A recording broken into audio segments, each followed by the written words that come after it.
Magandang araw sa inyo mga boss. Nandito po tayo sa isang video na kung saan ay makikita po natin may tulo po dito po sa ilalim nitong chassis, no.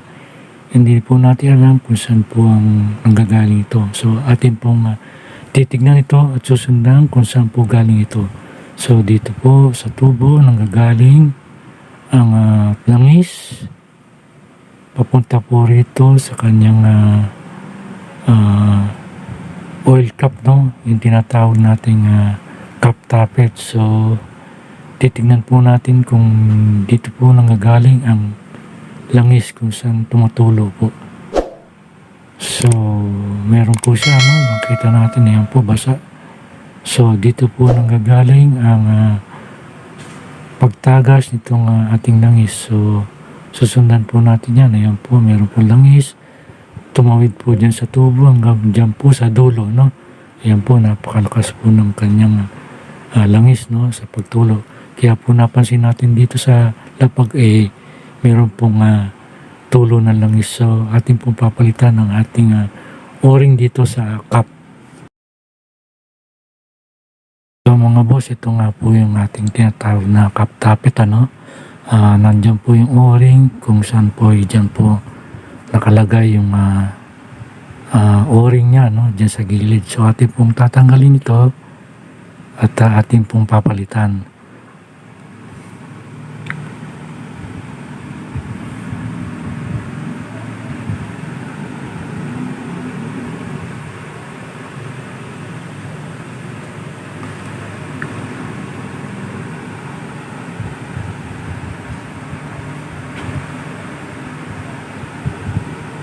So ito nga po yung o-ring, no, nakabit. Kung mapapansin nyo, hindi na po siya bilog, medyo parang na siya, yung pipit na, kumbaga parang manipis, no.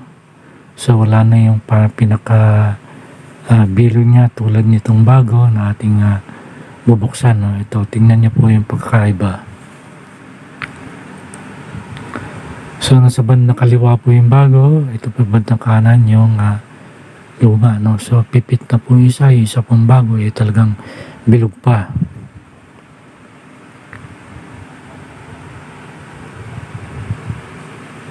So ganito lang po pagkabit ulit. Ayan, ganyan lamang po.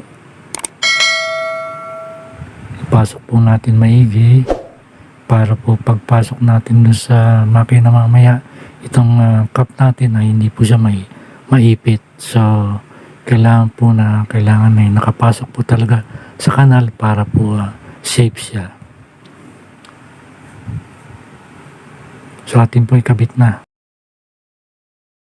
So bago pala natin ikabit ito, ay atin munang linisan itong ating mga langis-langis na naipon dito sa ilalim ng kanyang chassis, dito sa kanyang tubo para po malaman natin mamaya sa pagkabit natin ng bagong cap malaman natin kung meron siyang tulo uli. At isa pa nga po napaka-importanteng bagay dito sa pagbalik natin itong cap, huwag po natin kakalimutan itong screen niya, no, screen oil filter, no, saka itong spring, no. So yan po ang tamang pagkabit niyan at huwag po natin kakalimutan na ganyan po ang format, no. Mauna po yung screen and then spring and then cap. Ganyan po ang tamang pagkakabit ng screen oil filter, no.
So mga boss, kanina po inalis ko yung langis niyan bago po natin tanggalin yung cap niya kanina, no? So ngayon po atin pong ibabalik na ang kanyang langis na ating tinanggal kanina. So isali na po natin.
Ating pong obserbahan mamaya after po ng itong ating punasan at nailagay na po natin ang ating langis.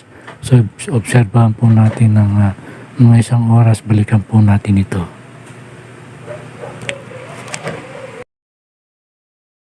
So ito na nga po mga boss, no? After po ng isang oras ay ating pong binalikan at ito na po ang resulta, no? At wala na po siyang langis na lumalabas. So successful po tayo. Sa inyo po, maraming salamat po at God bless sa inyo.